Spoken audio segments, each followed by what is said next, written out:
Learn to linger. One taste of the presence of God was not enough for Joshua. He was never content to boast about his mountain experiences or launch on yesterday's glory, but he stayed longer. He refused and he lingered in the presence of God. Don't be satisfied with yesterday's encounter. As the children of God, we need to value the Holy Spirit. We need to linger in the presence of God. Wait in the presence of God. Stay longer in the presence of God. Because God is not looking for visitors, but God is looking for dwellers. Like sons and daughters who would dwell in the presence of God. The encounters that we have in the presence of God, the time that we spend in the secret place with God will help us to live and thrive in our daily life victoriously. Get into the habit. Let it be your lifestyle to dwell in the presence of God. Because of His death and because of the resurrection of Jesus, we can meet with God wherever we are. Wherever you are, you can meet with God. All those who have received Jesus as their Lord and Savior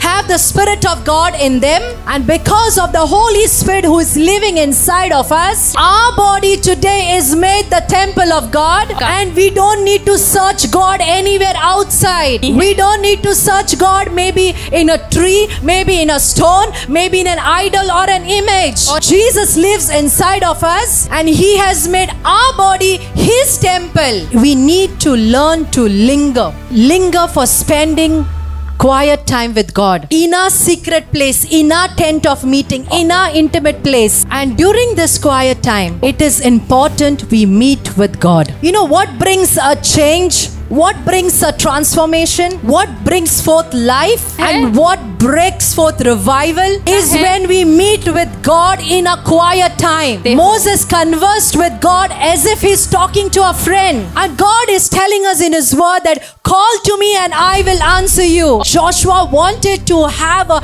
personal encounter with God for himself. See, dwelling in the presence of God, lingering in the presence of God helps us to build a fire.